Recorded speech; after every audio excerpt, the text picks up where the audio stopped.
Good afternoon. I'm Rosina Snow, and I'd like to welcome everyone to another episode of Environmental Justice Now, which is the Virginia Interfaith Power and Light live stream show that we do on Fridays at this time. And I'm joined to Interfaith Power and Light live stream show that we do on Fridays at this time.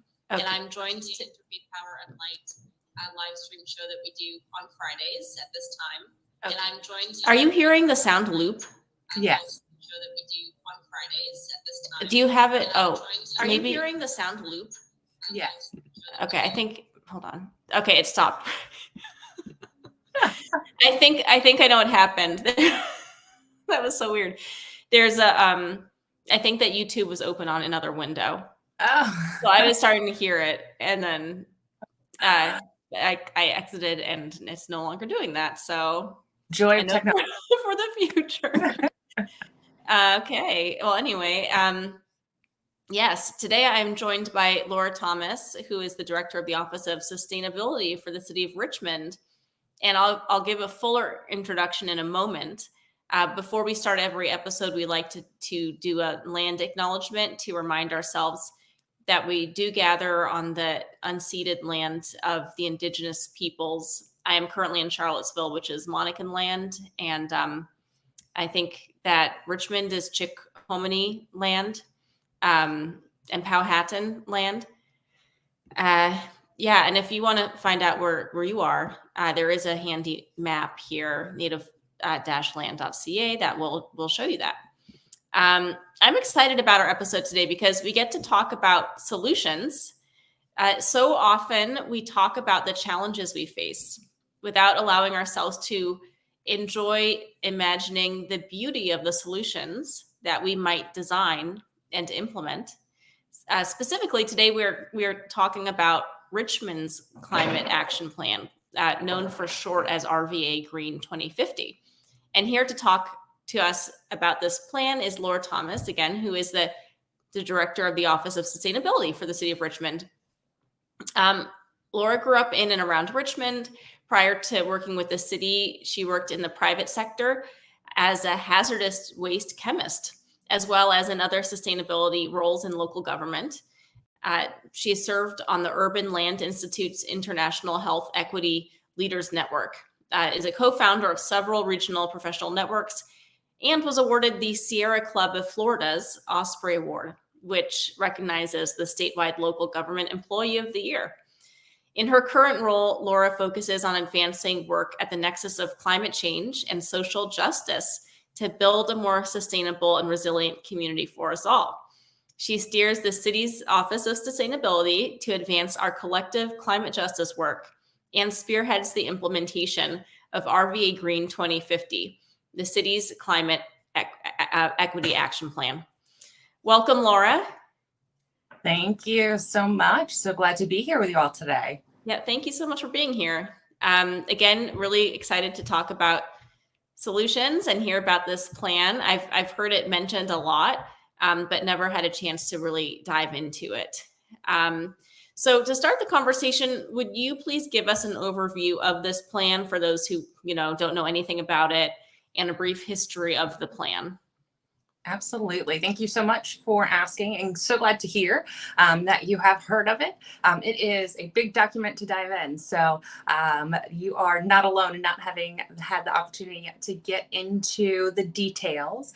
But this plan was created over the last several years by the city's Office of Sustainability. It covers 5 primary pathways. It is the community, the environment, waste reduction and recovery, transportation and mobility, and buildings and energy. So it's really broad in its approach and how we're addressing our collective climate action and needs around the topic. It sets a vision for a net zero community by 2050 for the city of Richmond, and it highlights equity and throughout the entire plan. It has over 130 specific action items listed in this plan that our office is tasked with ensuring is completed, either us being a lead, the community being the lead, or other various city departments or other stakeholders within the government. And so this plan was adopted by Richmond City Council unanimously in February of 2023. And in the first year, we have completed already over 12% of the plan. So we're working very Wow. quickly to make sure that we're realizing the things that the City of Richmond said that they wanted to see, including hiring our first energy program manager and establishing the energy program within our office, helping to reduce our greenhouse gas emissions. We're actually completing our first greenhouse gas inventory in over 5 years as we speak, so that will be released soon. To standing up the Neighborhood Climate Resilience Grant Program, which is a grant program for community-based organizations doing work around climate justice within the city itself. And then the last thing I think is maybe the most important about the plan is that it's not just something that we're saying is centered in equity or that we say is community led. It was really driven by the community. It really established a new way for local governments to do planning processes that consider things like racial equity. We had a racial equity and environmental justice roundtable made up of 12 community members who were paid for their time and lived experience to help influence the planning process and ensure that we're shifting power from local government entities to the community so that we can realize what the self-determination of community members really want to see. Wow, that's great. It seems like not a lot of cities have that really robust of a foundation as far as the equity goes, and the plan itself sounds very comprehensive. Um, when it was passed in February 2023, was that? Yeah. Correct. And before that, had there been any sort of, climate plan? And then this Yes, is like a kind of expansion of that, or just more aggressive? it's a little bit Um, of both. yeah. We had a sustainability team in the city of Richmond for over a decade. For the first nearly 10 years, it was a small team, kind of tucked in the public works department. And then in the 2023 City of Richmond budget, I'm sorry, the 2022 City of Richmond annual budget, uh, the mayor and city council elevated the team and created it as an office, so codified it, created my roles. There hadn't been a director level before. And that is when I joined. And that is right before the adoption of the plan. That was actually one of the first tasks that they handed me was, okay, the city's made this great plan, get it over and adopted. So the plan that they created was a reiteration of a prior plan. We had a sustainability plan that was similar to what a lot of other communities across this country have. And it's a necessary foundation, right? We need to make sure that at a minimum, we're understanding how not only we impact climate change as a collective and as a community, but what steps we need to take to address it. But this update was really driven by some of the newer gold standards on how sustainability offices and local government should operate and what kind of priorities we should have. And so that centering the work in equity is fairly novel, and it is something that we're excited to share with other communities in hopes that they take that equity-centered, community-led approach as well. Yeah. Was it part of a comprehensive planning that the city was required to do, or was it kind of separate from that? Um, Um, it's tied to our comprehensive plan. So, like you mhm. said, all cities have to have a comp Yeah. plan. For us, that is Richmond 300. Mhm. So Richmond will be turning 300 years old in several years. And so we wanted to envision what that future looks like. And Neat. that plan was created several years ago. And this is really an extension of the environment chapter. It's not an official part of the comprehensive plan, but we clearly reference Richmond 300 throughout RVA Green 2050, and we made sure that everything that we are doing aligns with that broader plan on how we see our community's future. Wonderful.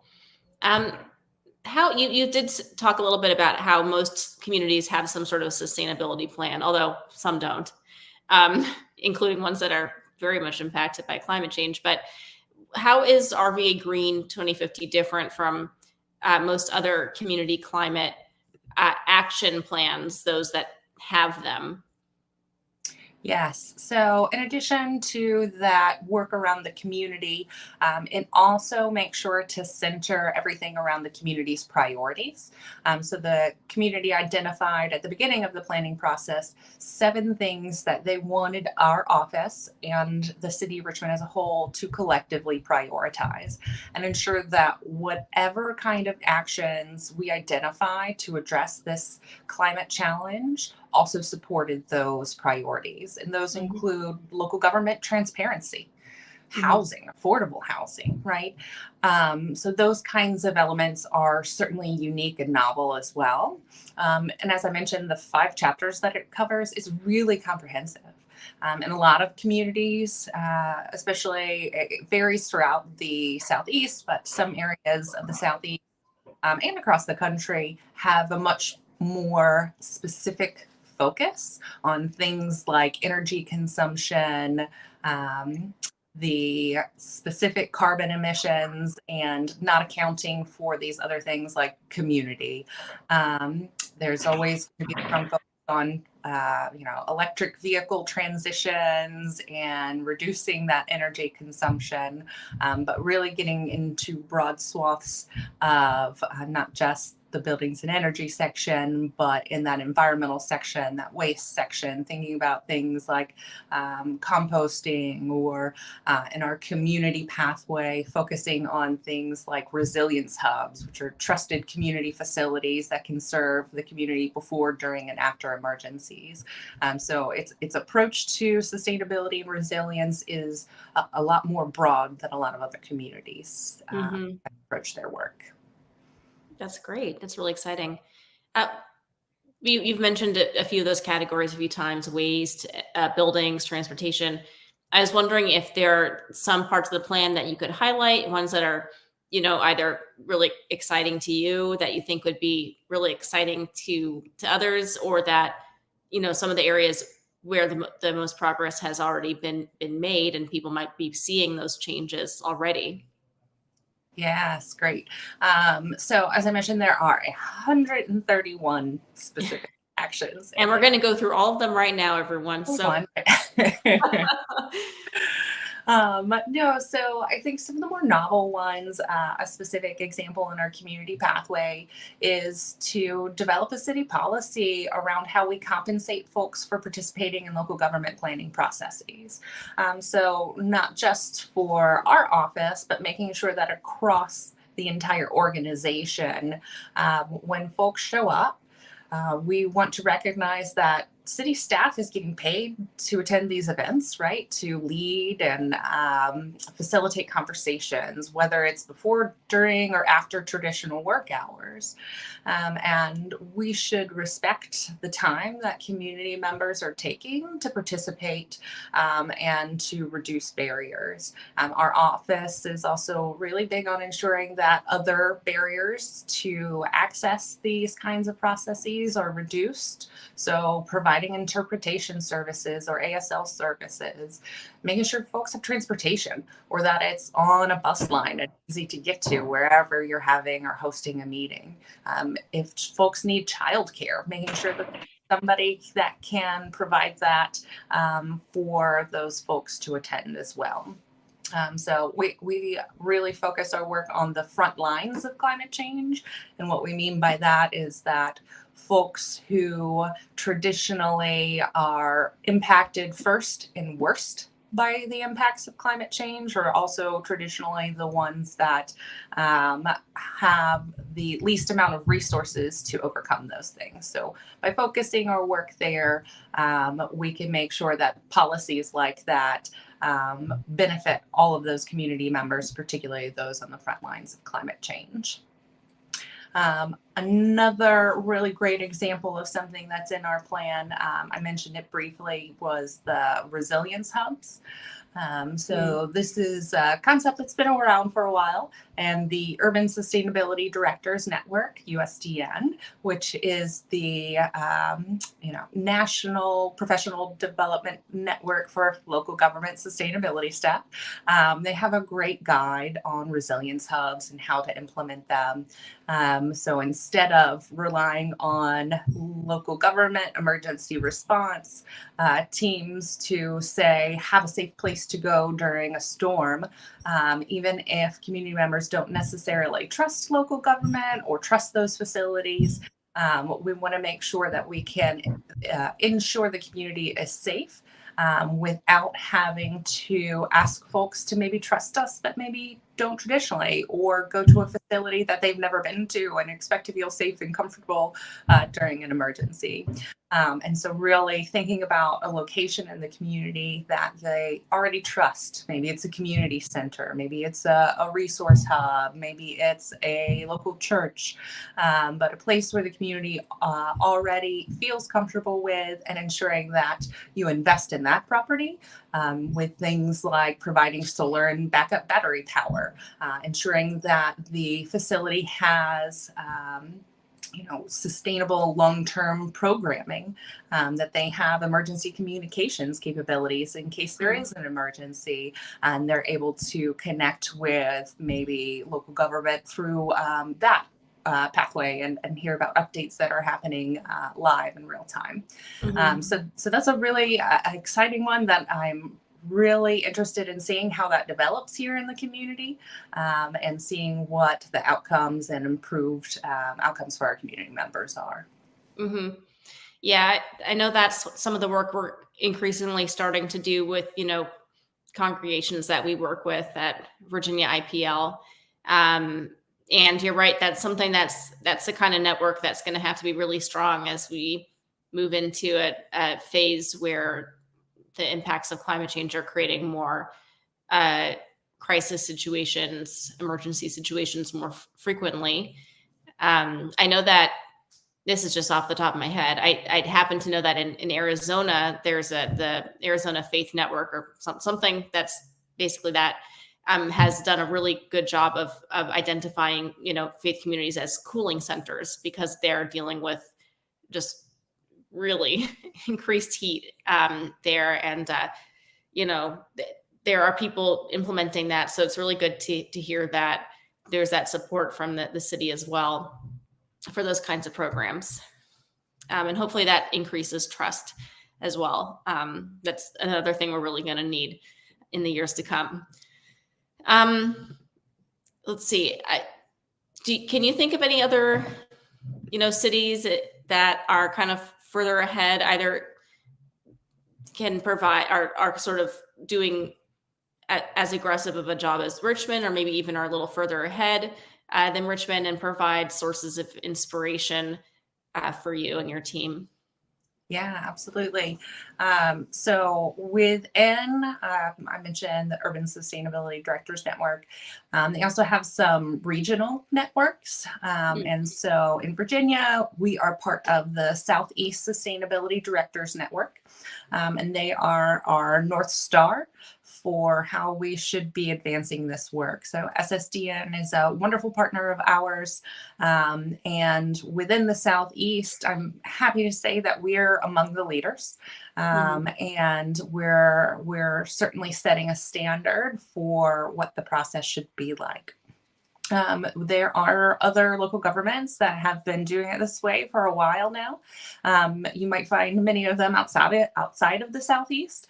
So thinking about cities like Seattle, or a lot of communities in California, different communities might have various aspects that are a lot more advanced. And a lot of times that's honestly based off of reactionary items to severe storms, or Mm. negative or unfortunate incidents. So, for Yeah. example, New York City has some of the most advanced sustainable infrastructure in the country Mm. as a response to Hurricane Sandy. Yeah. The state of Florida has some of the best, strongest building codes in the entire country. Mhm. And they're really aggressive, and that's a reaction to Hurricane Andrew. Right. And so a lot of times we're in this kind of reactive space. Mhm. We're really pushing folks to be proactive and have these measures ahead of the storm, ahead of time, so that, if in Richmond, for example, we get the after effects from hurricanes. So Mhm. maybe tropical storm force winds. And when it rains, it can flood anywhere. Yeah. So we certainly see lots of localized flooding here, and how can we get ahead of that and make sure that our infrastructure is really advancing. Mhm. Our office right now is working on sustainable design standards for all new city facilities and construction. So we're trying to implement those kinds of standards proactively right now, and we'll be going out to the community with some of that content very shortly, so we can make sure that the community plays a big role in what that future looks like, from how and where we decide new facilities go, to what kind of sidewalks and infrastructure designs we want to see. So increasing permeable pavement and making sure that they're bird safe buildings, and all the way down to those nuts and bolts. So Mhm. we're hoping to follow some of those great communities in that proactivity. Mhm. Wonderful. Um, I saw recently that USA Today had has recently named Richmond as the most climate resilient city in the United States, and I was wondering what you think about that. Yeah, it was so great to see that. Um, and if you look at a lot of the factors that are in that ranking, one of them is the energy financing that a municipality provides. And so for us in the city of Richmond, we recently passed what's called CPACE, or the Commercial Property Assessed Clean Energy Program. It's essentially a zero upfront cost, fixed rate financing program for commercial property owners. They can use that program to invest in things like solar or stormwater mitigation on their property. So it's really wonderful. We passed that by City Council last year as well. So that's one of the items that we actually have had a hand in making sure is successful. The Hmm. other items listed in that article are things like frequency of, those hurricanes, or how much urban canopy we have. So a lot of those factors are outside of the control of local government. Hmm. For example, urban canopy, there's not much that we as a city can do to mitigate urban canopy loss due to private development. Um, Hmm. since we are in a Dillon rule state, the state has not expressed that authority for us as a city to be able to regulate that in any manner. So there is a bill currently in the General Assembly that might enable us to do that as a community. Hmm. But those are the kind of things that are listed in that article, ranking us as the most resilient community. And I think an important thing to think about with that is, um, that's wonderful. And we need to make sure that we keep that status. We need to make sure that Right. we keep making those advancements, because we're Yeah. what's called a climate receiving community, where when folks do have impacts from natural disasters or climate change in other ways, they'll be leaving other coastal communities, largely coastal communities, in the state of Virginia and beyond, and they Yeah. tend to not move far. And so Richmond's going to be one of those receiving communities, and we're going to Hmm. see that pressure on from development increase Yeah. even more. So we really are Hmm. going to stay ahead of it to retain that ranking. Yeah, and Virginia is the most vulnerable state to climate change coastally, than any other state on the East Coast. So Yeah. that makes a lot of sense. I think that's predictable. Um, Thanks. That's good to know all of that. What is the Office of Sustainability doing to ensure that this plan is accomplished? 2050 is, we got, that's a little ways away. How do we stay on track? How do we make sure that we're doing what we set out to do? Yeah. So as I mentioned earlier, we established those community priorities at the beginning of the planning process. And one of them is transparency and accountability, Yeah. right? So that very question, like, how are we sure that we're doing this? How are we holding ourselves accountable? Hmm. How are we holding others in the community accountable, as well as other departments that are responsible for, a lot of this work? Hmm. So one of the things that we're doing right now is we are updating our website. And we are going to be putting a tracker on there. So it might be kind of a first iteration that comes out in the next couple of weeks, and we'll continue to refine and expand on it. But we want to show how much progress has been made, and we want to show folks where the barriers to the progress are. Hmm. And so, for example, if you look at the plan, you can see certain action items have little exclamation points next to them. And that just Hmm. shows that maybe there's a policy that needs to be changed. Mm. Or maybe it's something that we, again, as a municipality in a Dillon rule state, maybe we don't have the authority to do it unless something gets passed by the State General Assembly. Hmm. So we'll continue to refine and share that tool as it becomes more advanced, but just simply reporting and making sure the information's out there. Hmm. Making sure that we're connecting with folks like you and sharing the information and the updates about what we're doing. Hmm. It doesn't matter much if we sit in our office all day and get a lot done, but if nobody knows about it, it doesn't speak to that trust building piece either. Yeah. It's really important for us to build those relationships. We Hmm. have an amazing sustainability engagement coordinator who is focused on that relationship building and making sure that we have those networks and those relationships to ensure that we're getting the word out there about, great, we accomplished 12% in the first year, but what's going to happen in the second year and what's going to happen in the third and beyond. Hmm. Because like you Yeah. said, it'll come quickly. A lot of Yeah. the action items, they're listed out by date. So the Hmm. first ones are due. The first set of action items are due to be complete by the end of 2025. So we've got a little over a year and a half to get a lot of things accomplished. Yeah. And what is the website where people can see what you were just describing? Yeah, I don't know absolutely. if it's easy to, I can put it on a banner and put it up on the screen. Yeah. It is Hmm. rvagreen50.com. Hmm. Just rvagreen50.com. rvagreen2050. Okay. We're going way back in time here. All right. I'm just going to put that up here. I love that. And, like you said, I think that it's so easy or it's so difficult to get good, encouraging news out to people.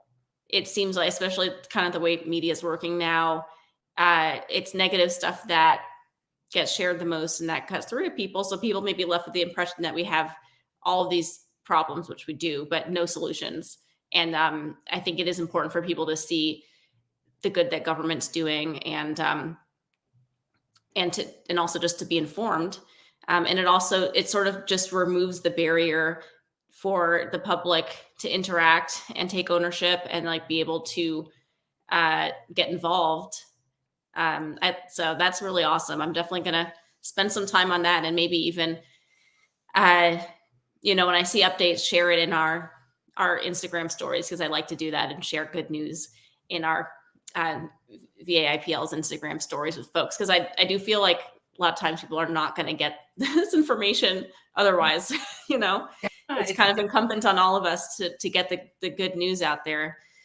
Um, Speaking of things that good things that government has done that a lot of people don't know about, how does the Inflation Reduction Act, uh, also known as IRA, which was passed in 2022, the summer of 2022, how does that impact the RVA Green 2050? And again, Inflation Reduction Act was the largest ever climate legislation that's uh, has the strong potential to drive emissions down 40% below 2005 levels by, is it 20?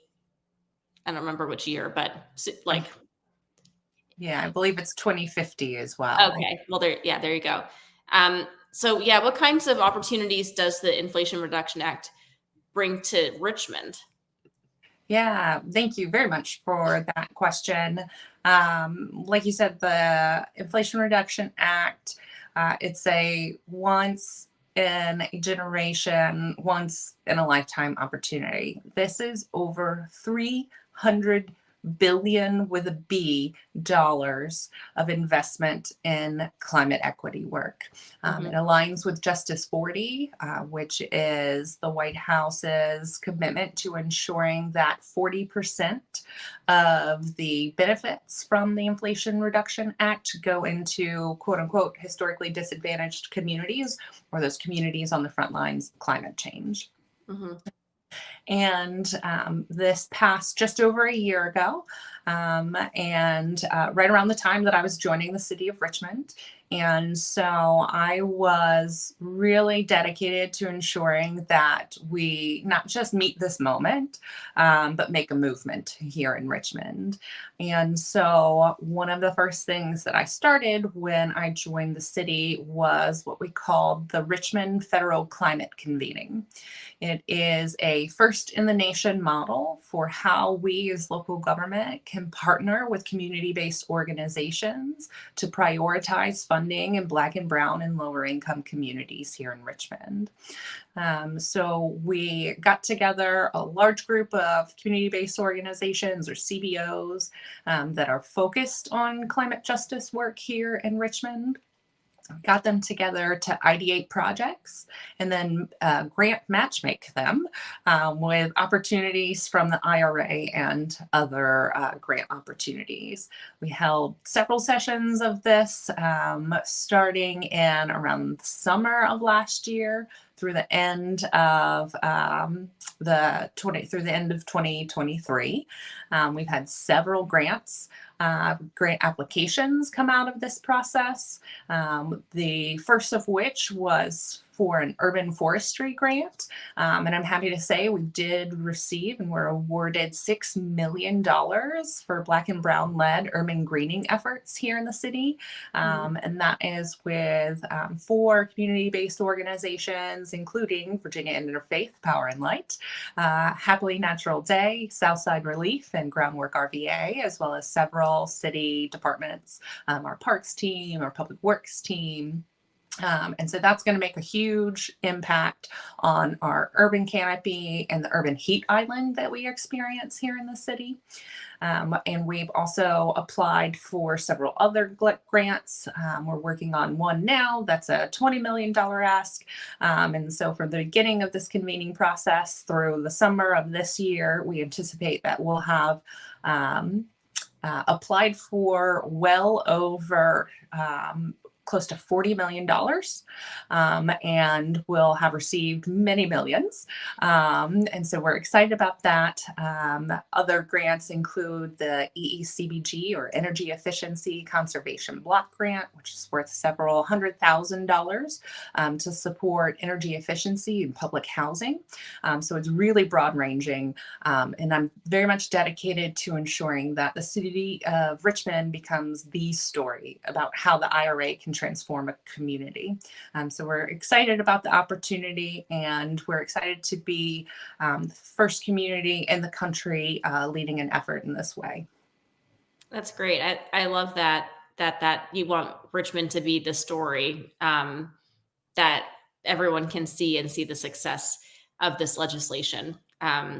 Because for the U.S. to reach those goals, communities like Richmond are going to have to really take advantage of the opportunity. And it looks like in Richmond that's happening. That's really encouraging and frankly, just very exciting. And yeah, we are very excited to be part of that grant that you mentioned. So stay tuned, everyone. There's going to be a lot of opportunities for being involved with that. It's something that everyone can participate in. I feel as though our communities are so hungry for like a feeling of optimism, a feeling of like we're moving forward. This was huge legislation, and that money is coming through now, and it's starting to really make an impact. And if we work together, we can help that, not just the feeling of that spread, but like the actual change that's intertwined with that feeling. So really glad we got to talk about that. Last question here is related. How can the community get involved and add input to the plan or be a part of it? Be part of Yeah, the movement.